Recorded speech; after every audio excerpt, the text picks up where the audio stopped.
দেখেন পেছনে লিখেছে কি যে কোনো পরীক্ষার জন্য 1 নাম্বার কমন।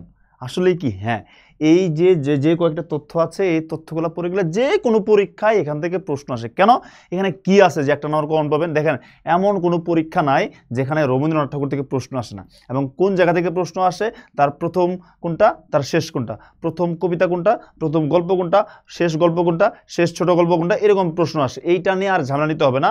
জাস্ট এই যে 10টা তথ্য আছে, এই 10টা তথ্য মনোযোগ দিয়ে শুনবেন, খাতায় লিখে রাখবেন, এখান থেকে যে কোনো পরীক্ষা 1 নাম্বার কমন পাবেন। তার প্রথম তথ্য খেয়াল করেন, রবীন্দ্রনাথের প্রথম ও শেষ। ওকে, রবীন্দ্রনাথ ঠাকুরের প্রথম উপন্যাস কোনটি? বউ ঠাকুরানীর হাট। তাহলে রবীন্দ্রনাথ ঠাকুরের প্রথম উপন্যাসের নাম কি? বউ ঠাকুরানীর হাট। অনেকেই বলে যে করুণা, কিন্তু সার্থক যেটা, সফল যেটা হয়েছে, রবীন্দ্রনাথ ঠাকুরের প্রথম উপন্যাস হচ্ছে বউ ঠাকুরানীর হাট। তাহলে রবীন্দ্রনাথ ঠাকুরের শেষ উপন্যাস কোনটা? 4 অধ্যায়। 4 অধ্যায় মনে রাখবেন, রবীন্দ্রনাথ ঠাকুরের প্রথম উপন্যাস বউ ঠাকুরানীর হাট, শেষ উপন্যাস হলো 4 অধ্যায়। তারপরে খেয়াল করেন, রবীন্দ্রনাথ ঠাকুরের প্রথম নাটক কোনটি? বাল্মীকি প্রতিভা। বাল্মীকি প্রতিভা। আর রবীন্দ্রনাথ ঠাকুরের শেষ নাটক হলো শ্যামা। এটা একটা নৃত্যনাট্য যদিও। তাহলে খেয়াল করেন, রবীন্দ্রনাথ ঠাকুরের প্রথম নাটক কোনটি? বাল্মীকি প্রতিভা। আর রবীন্দ্রনাথ ঠাকুরের শেষ নাটক কোনটি? শ্যামা। আবার বলছি, এটা মনে রাখবেন, রবীন্দ্রনাথ ঠাকুরের প্রথম ছোট গল্প কোনটি? ভিখারিণী। ভিখারিণী। আর রবীন্দ্রনাথ ঠাকুরের শেষ ছোট গল্প কোনটি? ল্যাবরেটরি। ল্যাবরেটরি। তাহলে খেয়াল করেন, রবীন্দ্রনাথ ঠাকুরের প্রথম ছোট গল্প ভিখারিণী, রবীন্দ্রনাথ ঠাকুরের শেষ ছোট গল্প ল্যাবরেটরি। এই জায়গা থেকে 1000বার পরীক্ষায় প্রশ্ন আসছে, তাই খুবই গুরুত্বপূর্ণ।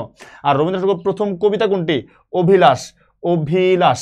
আর রবীন্দ্রনাথ ঠাকুরের শেষ কবিতা হলো রেখেছ তোমার পথ আকীর্ণ করি। রেখেছ তোমার পথ আকীর্ণ করি। এবং সবশেষ যেটা, এটা নিয়ে তথ্য আছে অনেক এবং গুরুত্বপূর্ণ, রবীন্দ্রনাথ ঠাকুরের প্রথম কাব্যগ্রন্থ কবি কাহিনী, এবং রবীন্দ্রনাথ ঠাকুরের শেষ কাব্যগ্রন্থ শেষ লেখা। প্রশ্ন হচ্ছে যে ভাই তাহলে বনফুল কি? বনফুল কি? এখন বনফুলটা হচ্ছে, দেখো কবি কাহিনী আর বনফুলের পার্থক্যটা কোথায়?